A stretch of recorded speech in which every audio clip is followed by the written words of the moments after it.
నమస్తే సార్. నమస్తే. So number of peoples iron deficiency వచ్చి బాధపడుతూ ఉన్నారు. సో దీని రిలేటెడ్ గా మనం ఫుడ్ నుంచి ఏమన్నా దీన్ని చేంజ్ చేసుకోవచ్చు అంటారా, లేదంటే సప్లిమెంట్స్ మస్ట్ అండ్ షుడ్ అంటారా? అలా ఏం లేదండి. అంటే ఇంకోటి ఐరన్ కూడా నేను I want to communicate through this to every women. ఎన్ని సప్లిమెంట్స్ తీసుకున్నా, ఎన్ని టాబ్లెట్స్ తీసుకున్నా ఐరన్ చాలా మంది కేసెస్ అట్లే ఉంటుంది. అవును, బాగా గమనిస్తే కూడా ఇక్కడ సప్లిమెంటో లేకపోతే మీరు డాక్టర్ దగ్గరికి టాబ్లెటో మ్యాటర్ కాదు. ఐరన్ అంటే మీరు దాన్ని ఐరన్ ఒక పదం, దాన్ని హీమోగ్లోబిన్ అంటాం. సో హీమ్ అంటే ఐరన్, గ్లోబిన్ అంటే oxygen.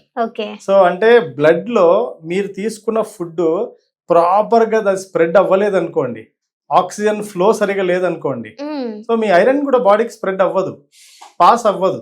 So there is no point మీరు సప్లిమెంట్లు టాబ్లెట్లు ఏమైనా తీసుకోండి.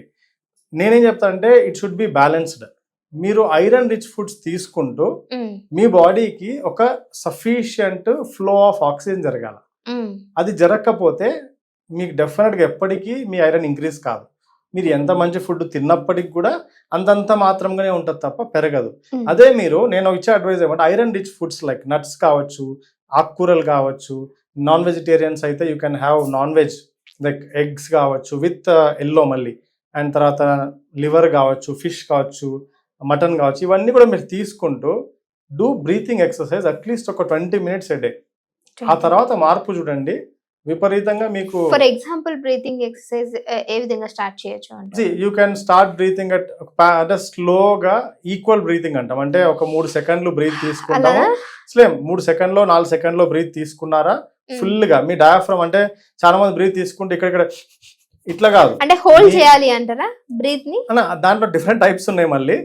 మీరు బ్రీత్ చేస్తే మీ డయాఫ్రమ్ అంటే మీ పొట్ట బాగా ముందుకు రావాలి. ముందుకు ఇన్ ద సెన్స్ పొట్ట నిండా గాలి తీసుకోమంటాం కదా, మామూలు ఊక పైన పైన ఇట్లా కాకుండా డయాఫ్రమ్ బాగా ఎక్స్పాండ్ అవుతూ అప్పుడు అబ్జర్వ్ ఇలా చేయి పెట్టుకుంటే తెలిసిపోతుంది మనం గాలి పీల్చుకుంటుంటే పొట్ట పెరుగుతుందా లేదా అని. సో మళ్ళీ వదులుతున్నప్పుడు పొట్ట లోపలికి వెళ్ళిపోవాలి. ఆ విధంగా బాగా డీప్ బ్రీతింగ్ ఎంతసేపు తీసుకుంటారో ఈక్వల్ అమౌంట్ ఆఫ్ టైం స్లోగా బ్రీత్ చేయాలా. సో అదొక ప్యాటర్న్ అయితే. ఆ తర్వాత స్లో బ్రీత్ అవుట్, అంటే ఒక 4 seconds బ్రీత్ ఇన్ తీసుకుంటే ఒక 6 seconds బ్రీత్ అవుట్. ఇంకోటి బాక్స్ బ్రీతింగ్ అంటారు, అంటే బ్రీత్ తీసుకొని ఫ్యూ సెకండ్స్ హోల్డ్, ఒక 4 seconds బ్రీత్ తీసుకుంటే 4 seconds హోల్డ్ అండ్ ఒక 4 to 5 seconds స్లోగా రిలీజ్. సో ఇట్లా బ్రీతింగ్ ప్యాటర్న్స్ మార్నింగ్ కానీ నైట్ పడుకునేటప్పుడు ముందు కానీ, దీనివల్ల వాళ్ళకి నాట్ జస్ట్ ఐరన్ ఒక్కటేనే కాదండి, ఓవరాల్ బ్లడ్ సర్క్యులేషన్ ఇంప్రూవ్ అవుతుంది, వాళ్ళ ఇమ్యూనిటీ ఇంక్రీజ్ అవుతుంది. అండ్ స్ట్రెస్ ఏమన్నా, స్లీప్ డిస్టర్బెన్స్ ఏమన్నా నిద్రపోయే ముందు 20 minutes చేస్తే breathing exercise they will relieve from ఆ యాంగ్జైటీ కావచ్చు, స్ట్రెస్ కావచ్చు, నిద్రపోతారు, ప్రశాంతంగా నిద్రపోతారు. పడుకోనే చేయొచ్చు బ్రీతింగ్, ఏం కూర్చోనే చేయమని నేను చెప్పను. పడుకొని బ్రీతింగ్ ఎక్సర్సైజ్ చేయండి కావాలంటే నైట్, అండ్ మార్నింగ్ కావాలంటే కూర్చొని.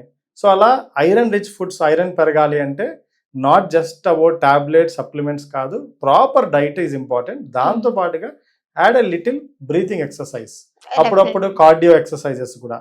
సో అది కూడా బ్రీత్ ఎక్కువ తీసుకునేందుకు హెల్ప్ చేస్తాయి కార్డియో ఎక్సర్సైజెస్.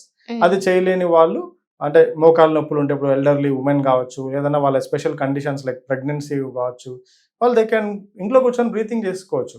మంచి ఫుడ్ తీసుకుంటూ బాగా ఇంక్రీజ్ అవుతుంది. అండ్ ఫీటస్ కూడా బాగా మంచి గ్రోత్ ఉంటుంది, ఆక్సిజన్ సప్లై పెరుగుతుంది కాబట్టి కడుపులో ఉన్న బిడ్డకి.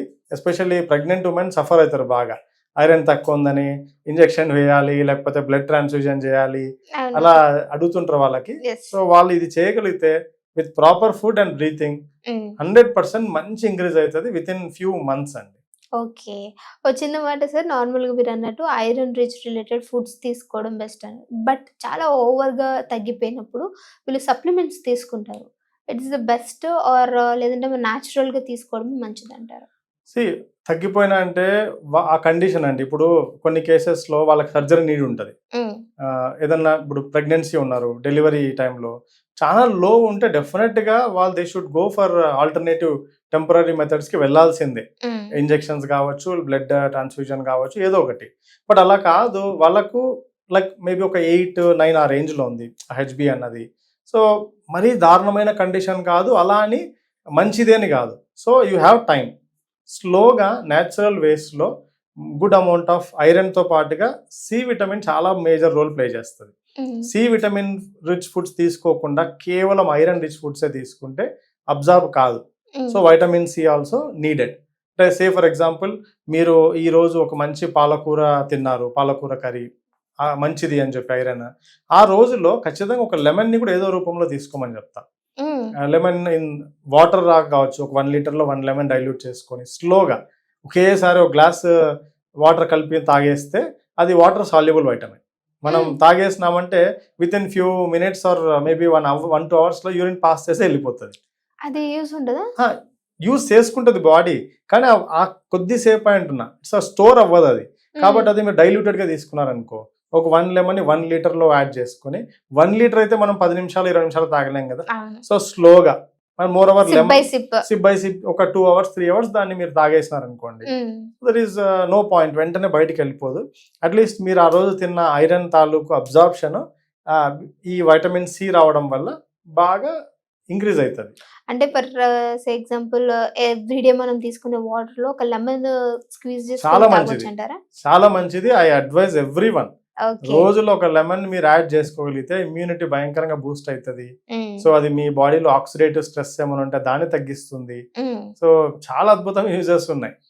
బట్ ఏమంటే ఇంకా హడావిడి లైఫ్ లో దాన్ని స్పెసిఫిక్ పట్టించుకోరేవారు, బట్ పట్టించుకునే ఇంట్రెస్ట్ ఉండే అంతే చిన్న విషయం. నేను మరి C vitamin rich foods costly కూడా నేను చెప్పట్లేదు. Lemon is not so costly. ఒక 10 రూపాయలు ఇస్తే ఒక 2-3 మనకు వచ్చేస్తాయి. అదే ఆమ్లానో లేకపోతే ఆరెంజెస్ ఇవనుకోండి, they are also good source of vitamin C. But ఏంటంటే అది ఇంకా మారే కొద్దే కాస్ట్ పెరిగిపోతుంది. సో సింపుల్ థింగ్స్ లోనే చాలా వైటమిన్స్ ఉన్నాయి మన దగ్గర. Thank you so much sir, మంచి ఇన్ఫర్మేషన్ ఇచ్చారు. Thank you.